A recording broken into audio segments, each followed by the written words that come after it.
chaque fois que Jésus parle à chacune de ces églises, il commence d'abord par peindre ce qu'il aime en eux. Il dit, c'est que j'aime en toi ceci, cela. J'aime le fait que tu es resté fidèle, même dans les moments difficiles. J'aime, vous verrez que l'appréciation de la fidélité en temps difficile est une appréciation très forte. Jésus-Christ fait chaque fois cette description, que les moments, les conditions sont hostiles. Il y a les Nicolaïtes, il y a ceux de la doctrine de Balaam, il y a la femme Jézabel, il y a beaucoup d'images fortes qui sont utilisées là-bas.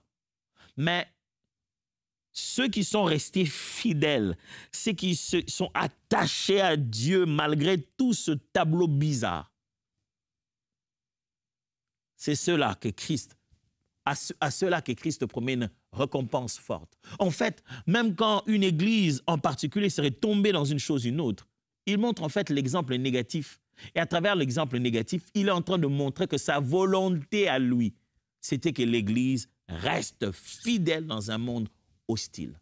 L'Apocalypse nous rappelle que dans ce monde où l'intelligence artificielle va beaucoup plus vite que même l'homme qui l'a créé, et il ne sait pas s'il va être capable de le maîtriser, dans ce monde où on sait que, comme Jésus l'a dit, les rois des peuples les tyrannisent, dans ce monde où on sait que les riches multiplient encore des stratégies pour rester riches et appauvrir les pauvres davantage, dans ce monde où on voit que l'homme est inconscient de la mort, il pense qu'il vivra aussi longtemps qu'il le veut.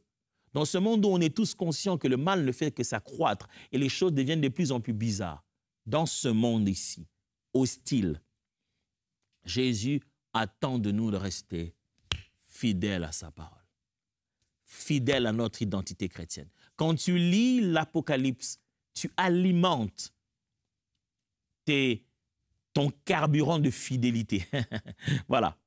Tu te branches à plus de conscience, de fidélité et de rester debout malgré que tout le monde n'est pas comme toi. Quand tu lis l'Apocalypse, c'est comme si tu montes en toi l'esprit de Daniel. Tu as cette conscience que je suis dans un terrain hostile, mais je ne fléchirai pas les genoux. Apocalypse 2:10 le dit. Ne crains pas ce que tu vas souffrir. Voici, le diable jettera quelques-uns de vous en prison, afin que vous soyez éprouvés et vous aurez une tribulation de 10 jours. Sois fidèle jusqu'à la mort, et je te donnerai la couronne de vie. Oh, tu aurais pu me dire, sois fidèle, je te sortirai de là. Jusqu'à la mort. Il est même prévu que certains mourront. Mais restez fidèles, il y a une couronne de vie. Hébreux chapitre 10, verset 23. Retenons fermement la profession de notre espérance, car c'est lui qui a fait la promesse est fidèle. Mes amis, j'aime comment l'homme d'Hébreux nous dit, il est déjà fidèle, il a fait la promesse, nous aussi.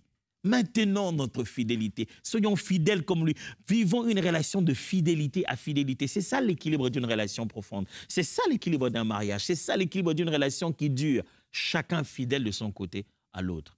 L'Apocalypse vient nous apprendre et nous encourager à rester fidèles à notre nature chrétienne, quel que soit le monde et ce qui arrive dans le monde où nous vivons.